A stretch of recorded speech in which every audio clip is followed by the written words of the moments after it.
All right, everybody, this is Mr. Longo, and we're going to talk about perpendicular lines. Not the fact that they make 90-degree angles, but we're going to take it a step further with transversals.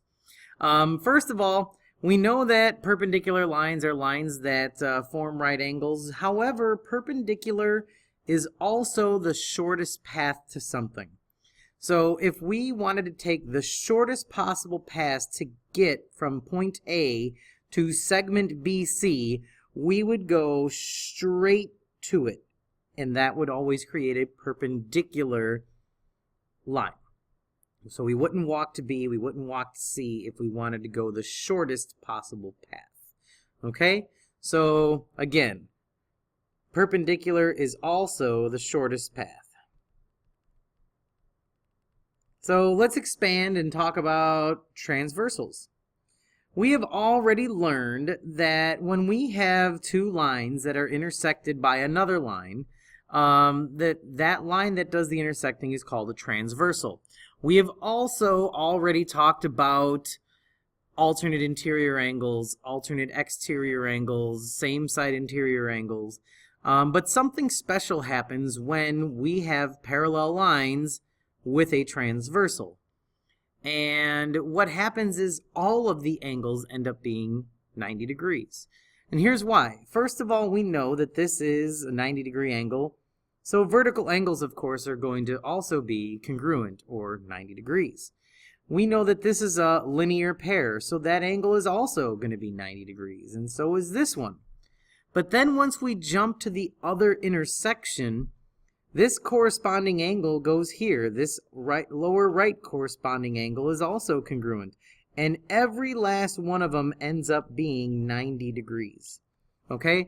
So when you have parallel lines with a perpendicular transversal, every single one of the angles ends up being 90 degrees. Okay? So in number 2, all this does is step it up a notch with a little bit of algebra. What I would like you to do is find x and y. Now, I understand that you're finding two variables, but this is not a system of equations. You can do this in 2 separate steps. So why don't you pause the video and give this example a try, and as soon as you're done, click play to see if you got it correct. Go ahead. So let's see if you got it right. This has x and y, and this equation only has x, or expression only has x. So what we would do is set 2x plus 10 equal to 90 degrees. Because in the previous example, we just said that if lines are parallel and perpendicular, that every single one of them is going to be 90 degrees. And then to solve, all we would do is subtract our 10, divide by 2, and that's going to give us 2x is equal to 80, so x is equal to 40. Now, we know what x is equal to now. So this was not a system. All we have to do is take this, but we have 3, but instead of x, we're going to put in 40. So 3 times 40 minus 2y is equal to another 90-degree angle.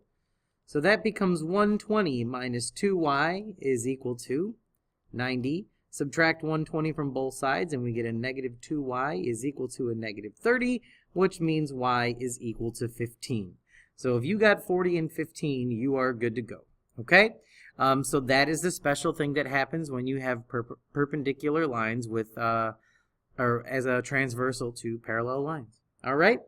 That's it for this video. This is Longo, and I'm out. See you. Bye.